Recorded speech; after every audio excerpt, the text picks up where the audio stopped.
বন্ধুরা, 2026-এ মাধ্যমিক পরীক্ষার জন্য জীবনবিজ্ঞানের গুরুত্বপূর্ণ প্রশ্নগুলি দেখে নাও। প্রথম চ্যাপ্টার জীবজগতের নিয়ন্ত্রণ ও সমন্বয়। প্রতিটি প্রশ্নের মান 2। প্রথম প্রশ্ন, ফটোট্রপিক চলন, ফটোট্যাকটিক চলন, ফটোন্যাস্টিক চলন, কেমোন্যাস্টিক চলন ও সিসমোন্যাস্টিক চলনের সংজ্ঞা ও উদাহরণ। অগ্রস্ত প্রকটতা কাকে বলে? অক্সিন কিভাবে উদ্ভিদের ট্রপিক চলন নিয়ন্ত্রণ করে? জিব্বেরেলিন কিভাবে বীজের সুপ্ত অবস্থা ভঙ্গ করে? হরমোনের ফিডব্যাক নিয়ন্ত্রণ পদ্ধতি কী? উদাহরণ সহযোগে ব্যাখ্যা করো। উদ্ভিদ হরমোন ও প্রাণী হরমোনের পার্থক্য লেখো।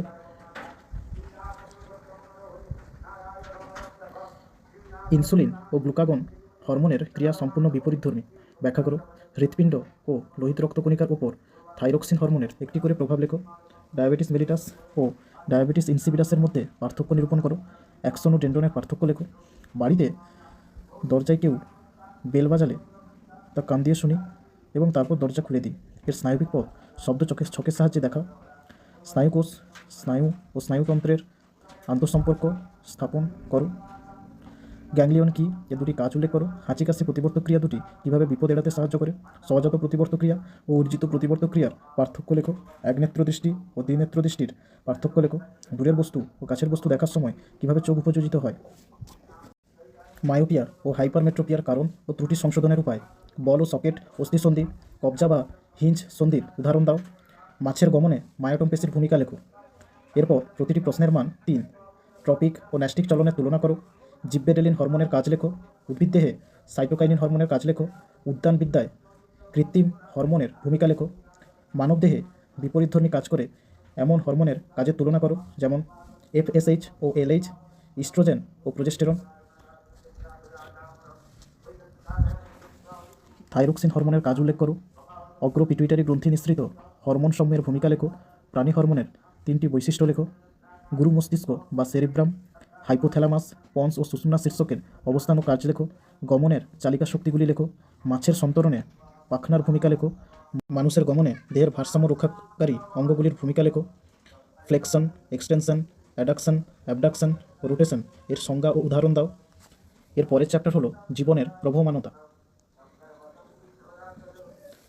এখানে প্রতিটি প্রশ্নের মান 2। ক্রোমোজোম, ডিএনএ ও জিনের মধ্যে আন্তঃসম্পর্ক লেখো। নর কি, ডিএনএ ও আরএনএর পার্থক্য লেখো। এখানে বিষয়গুলি হলো শর্করার প্রকৃতি ও পিরিমিডিন ক্ষারক। ক্রোমোজোমের রাসায়নিক উপাদান একটি সারণীর সাহায্যে দেখাও। উদ্ভিদ ও প্রাণীকোষে মিওসিস কোষ বিভাজন কোথায় কোথায় সংঘটিত হয়, কোষচক্রের গুরুত্ব লেখো। অ্যানাফেজ, মেটাফেজ, প্রোফেজ দশার বৈশিষ্ট্য লেখো। উদ্ভিদ সাইটোকাইনেসিস ও প্রাণী সাইটোকাইনেসিসের পার্থক্য লেখো। মিওসিস কীভাবে প্রজাতির ক্রোমোজোম সংখ্যা ধ্রুবক রাখে। কোরকোদ্গম বা বার্ডিং, খণ্ডীভবন ও পুনরুৎপাদনের সংজ্ঞা ও উদাহরণ দাও।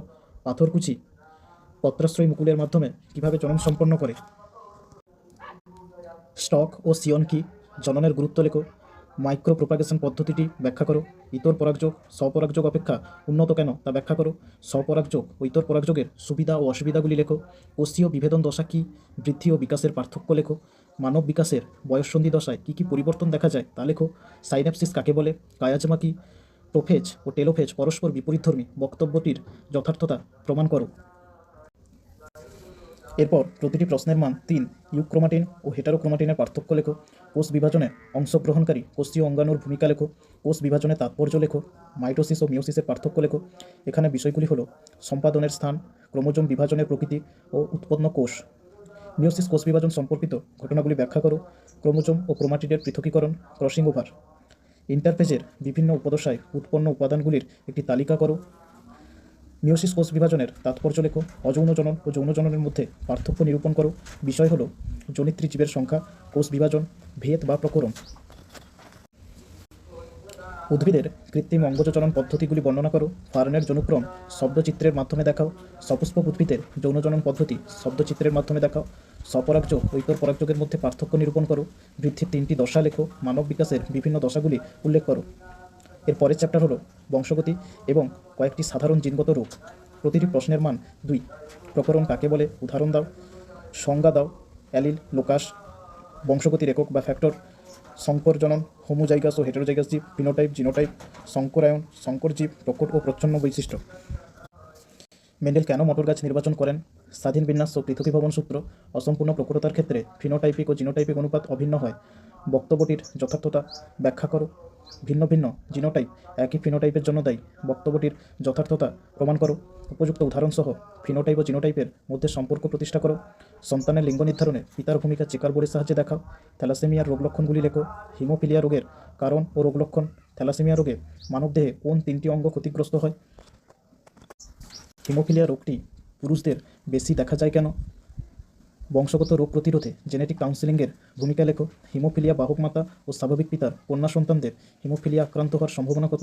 পিতা ও মাতা উভয় থ্যালাসেমিয়ার বাহক হলে ওই দম্পতির যে সন্তান জন্মগ্রহণ করবে তার থ্যালাসেমিয়া আক্রান্ত হওয়ার সম্ভাবনা কত?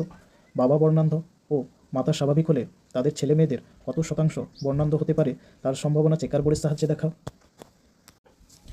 এরপর প্রতিটি প্রশ্নের মান 3। মেন্ডেল দ্বারা নির্বাচিত মোটর গাছের 7 জোড়া বিপরীত বৈশিষ্ট্যগুলি উল্লেখ করো। মেন্ডেলের সাফল্য লাভের কারণগুলির উল্লেখ করো। অনেক পরিবারে কন্যা সন্তান জন্মের জন্য মাতাকে দায়ী করা হয়। এই ধারণাটির যথার্থ নয়, তা একটি ক্রসের সাহায্যে দেখাও। বিশুদ্ধ হলুদ ও পোল বীজযুক্ত মোটর গাছের সঙ্গে বিশুদ্ধ সবুজ ও কুঞ্চিত বীজযুক্ত মোটর গাছের সংকরায়ন ঘটালে F2 জনুতে উৎপন্ন অপত্যগুলির ফিনোটাইপিক ও জিনোটাইপিক অনুপাত চেকার বোর্ডের সাহায্যে দেখাও। এই পরীক্ষা থেকে প্রাপ্ত মেন্ডেলের বংশগতি সংক্রান্ত সূত্রটি লেখো। মেন্ডেলের এক সংকর জনন পরীক্ষাটি চেকার বোর্ডের সাহায্যে ব্যাখ্যা করো। এর পরের চ্যাপ্টার অভিব্যক্তি ও অভিযোজন। প্রতিটি প্রশ্নের মান 2। কেমোজেনি কি? হট ডাইলুট স্যুপ বা তপ্ত লঘু স্যুপ কি? কোয়াসারবেট কি? প্রোটোসেল বা প্রোটোবায়োন্ট কাকে বলে? ল্যামার্কবাদের প্রতিপাদ্য বিষয়, ব্যবহার ও অব্যবহারের সূত্র, অর্জিত বৈশিষ্ট্যের বংশানুসরণ। জীবের একটি সহজাত বৈশিষ্ট্য হলো অত্যাধিক হারে বংশবৃদ্ধি করা। এর ফলে জীবের সংখ্যা জ্যামিতিক হারে বৃদ্ধি পায়। দুটি উদাহরণের সাহায্যে বক্তব্যটির যথার্থতা প্রমাণ করো। প্রাকৃতিক নির্বাচন কাকে বলে? যোগ্যতমের উদ্বর্তন কি? সমসংস্থ ও সমবৃত্তীয় অঙ্গের অভিব্যক্তিগত তাৎপর্য উদাহরণের সাহায্যে ব্যাখ্যা করো। সমসংস্থ অঙ্গ সমবৃত্তীয় অঙ্গ কাকে বলে? উদাহরণ দাও। উদ্ভিদ ও প্রাণীর ক্ষেত্রে রুই মাছের পটকার গুরুত্ব লেখো। পায়রার উড্ডয়নে বায়ুথলির ভূমিকা লেখো। তুলনামূলক ভ্রূণতত্ত্ব কাকে বলে? নয়া ডারউইনবাদ কি? মিলার উরের পরীক্ষায় ব্যবহৃত বিকারক গ্যাসগুলি ও প্রাপ্ত রাসায়নিক পদার্থগুলি কী কী তা লেখো। মরু অঞ্চলে বসবাসের জন্য উটের আরবিসি এর কী কী অভিযোজনগত পরিবর্তন দেখা যায়? শিম্পাঞ্জির দুটি আচরণগত অভিযোজন উল্লেখ করো। মৌমাছিরা কীভাবে বার্তা আদান প্রদান করে? অভিযোজন অভিব্যক্তির মধ্যে সম্পর্ক নিরূপণ করো। এরপর প্রতিটি প্রশ্নের মান 3। জীবের অভিব্যক্তির মুখ্য ঘটনাবলী রেখাচিত্রের সাহায্যে লেখো। ডারউইনের মূল প্রতিপাদ্য বিষয়গুলি উল্লেখ করো। জিরাফের গলা লম্বা হওয়া সম্পর্কে ডারউইনের মতবাদ লেখো। ডারউইনবাদের সীমাবদ্ধতা বা ত্রুটিগুলি লেখো। ঘোড়ার বিবর্তনে কী কী উল্লেখযোগ্য পরিবর্তন ঘটেছে তা লেখো। তুলনামূলক ভ্রূণতত্ত্ব কীভাবে অভিব্যক্তির সপক্ষে প্রমাণ বহন করে তা লেখো।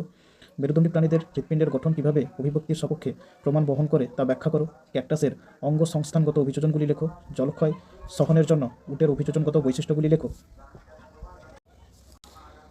এর পরের চ্যাপ্টার এবং শেষ চ্যাপ্টার পরিবেশ, তার সম্পদ এবং তাদের সংরক্ষণ। প্রতিটি প্রশ্নের মান 2। নাইট্রোজেন চক্র কাকে বলে? Ammonification, nitrification, denitrification. অ্যাসিড বৃষ্টির দুটি ক্ষতিকারক প্রভাব লেখো। ইউট্রিফিকেশন এর কারণগুলি লেখো। জীব বিবর্তন বা বায়োম্যাগনিফিকেশন কি? কার্সিনোজেন কি? ক্যান্সারের কারণগুলি লেখো। হটস্পট নির্ধারণের শর্তগুলি লেখো। মানুষের ফুসফুসের ক্যান্সারের একটি কারণ ও উপসর্গ লেখো। বহিরাগত প্রজাতির অনুপ্রবেশের ফলে জীব বৈচিত্র্যের হ্রাস ঘটে। ভারতের ক্ষেত্রে এই বক্তব্যের যথার্থতা দুটি উদাহরণের সাহায্যে প্রমাণ করো। এক্সিটু ও ইনসিটু সংরক্ষণের মধ্যে পার্থক্য নিরূপণ করো। জাতীয় উদ্যান ও অভয়ারণ্যের মধ্যে পার্থক্য নিরূপণ করো। জীববৈচিত্র্য সংরক্ষণে বায়োস্ফিয়ার রিজার্ভের ভূমিকা লেখো। ক্রায়ো সংরক্ষণ কী, এর গুরুত্ব লেখো। নাইট্রোজেন চক্রের গুরুত্ব লেখো। মানুষ কীভাবে নাইট্রোজেন চক্রকে প্রভাবিত করে।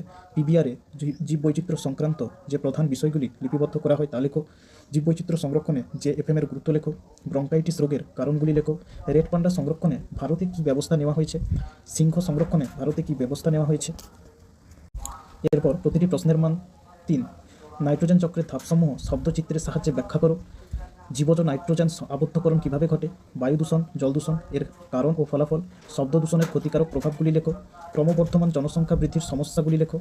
এখানে বিষয়গুলি হলো প্রাকৃতিক সম্পদের অতি ব্যবহার ও তার হ্রাস, অরণ্য ধ্বংস ও বাস্তুতন্ত্রের ক্ষয় এবং বিশ্ব উষ্ণায়ন। জীববৈচিত্র্যের গুরুত্ব লেখো। এখানে বিষয়গুলি হলো বাস্তুতন্ত্রের ভারসাম্য রক্ষা, জলবায়ু নিয়ন্ত্রণ, অর্থনৈতিক গুরুত্ব। ভারতের হটস্পট অঞ্চলে বসবাসকারী উদ্ভিদ ও প্রাণীর তালিকা করো। জীববৈচিত্র্য হ্রাসের কারণগুলি লেখো। বিষয়গুলি হলো জমি ব্যবহারের ধরন পরিবর্তন, বিশ্ব উষ্ণায়ন ও জলবায়ু পরিবর্তন, চোরা শিকার ও অতি ব্যবহার। সুন্দরবনের পরিবেশগত সমস্যাগুলি লেখো। এখানকার বিষয়গুলি হলো নগরায়নের জন্য লবণাম্ব উদ্ভিদ ধ্বংস, সমুদ্র জলতলের উচ্চতা বৃদ্ধির ফলে দ্বীপভূমি নিমজ্জন এবং খাদ্য ও খাদকের সংখ্যার ভারসাম্য ব্যাহত। বাঘ, গন্ডার, কুমির এদের সংখ্যা হ্রাসের কারণ ও সংরক্ষণের গৃহীত ব্যবস্থাবলী। এরপর চিত্র অঙ্কন করো। স্নায়ুকোষ বা নিউরনের একটি বিজ্ঞানসম্মত চিত্র অঙ্কন করো। এখানে যে যে অংশগুলি চিহ্নিতকরণের জন্য গুরুত্বপূর্ণ সেগুলি হলো অ্যাক্সন, ডেনড্রন, সোয়ান কোষ, মায়েলিন আবরণী, র্যাম্পিয়ারের পর্ব ও অ্যাকশন হিলক। এরপর ইউক্যারিওটিক ক্রোমোজোমের একটি বিজ্ঞানসম্মত চিত্র অঙ্কন করো। এখানকার অংশগুলি হলো সেন্ট্রোমিয়ার, টেলোমিয়ার, নর, স্যাটেলাইট ও ক্রোমাটিড। এরপর প্রতিবর্ত পথ। এখানকার অংশগুলি হলো সংজ্ঞাবহ নিউরন, আজ্ঞাবহ নিউরন, শ্বেত বস্তু, ধূসর বস্তু, কারক অঙ্গ ও নিউরোসিল। বন্ধুরা, আজকের ভিডিও এই পর্যন্ত। ধন্যবাদ।